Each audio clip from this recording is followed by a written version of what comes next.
ಚಿತ್ರದುರ್ಗ ಮೂಲದ ಸುಮಾರು 71 ವರ್ಷ ವಯಸ್ಸಿನ ರೋಗಿಯೊಬ್ಬರ ತಲೆಯಲ್ಲಿ ಬೆಳೆದಿದ್ದ 4 ಕೆಜಿ ತೂಕದ ದುರ್ಮಾಂಸ ಗೆಡ್ಡೆಯನ್ನ ದೇರಳಕಟ್ಟೆಯ ಯೆನೆಪೋಯ ಮೆಡಿಕಲ್ ಕಾಲೇಜ್ ಆಸ್ಪತ್ರೆಯಲ್ಲಿ ಯಶಸ್ವಿ ಶಸ್ತ್ರಚಿಕಿತ್ಸೆಯ ಮೂಲಕ ತೆಗೆಯಲಾಗಿದೆ.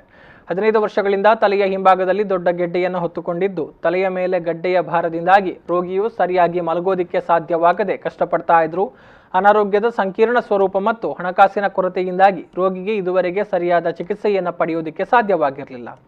ಕೋವಿಡ್-19 ಭೀತಿಯ ಈ ಸಮಯದಲ್ಲಿ ಸ್ವರಕ್ಷಣಾ ಪರಿಕರಗಳೊಂದಿಗೆ ಈ ಸಂಕೀರ್ಣ ಶಸ್ತ್ರಚಿಕಿತ್ಸೆಯನ್ನು ನಡೆಸುವುದಕ್ಕೆ ಯೆನೆಪೋಯ ವೈದ್ಯಕೀಯ ಕಾಲೇಜಿನ ಆಸ್ಪತ್ರೆಯ ವೈದ್ಯರು ನಿರ್ಧಾರವನ್ನು ಮಾಡಿದ್ರು.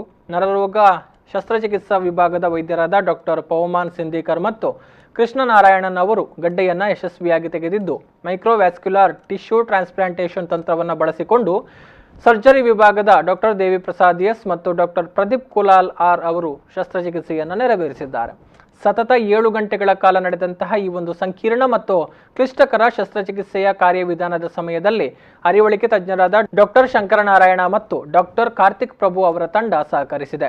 ಸರ್ಕಾರದ ಆಯುಷ್ಮಾನ್ ಯೋಜನೆ ಮತ್ತು ಯೆನೆಪೋಯ ಆಸ್ಪತ್ರೆಯ ವತಿಯಿಂದ ಈ ಶಸ್ತ್ರಚಿಕಿತ್ಸೆಯನ್ನು ಉಚಿತವಾಗಿ ನೆರವೇರಿಸಲಾಗಿದೆ. ರೋಗಿಯು ಸಂಪೂರ್ಣವಾಗಿ ಚೇತರಿಕೆಯೊಂದಿಗೆ ಆಸ್ಪತ್ರೆಯಿಂದ ಶೀಘ್ರವೇ ಬಿಡುಗಡೆಗೊಳ್ಳಲಿದ್ದಾರೆ ಅಂತ ಆಸ್ಪತ್ರೆಯ ಪ್ರಕಟಣೆ ತಿಳಿಸಿದೆ.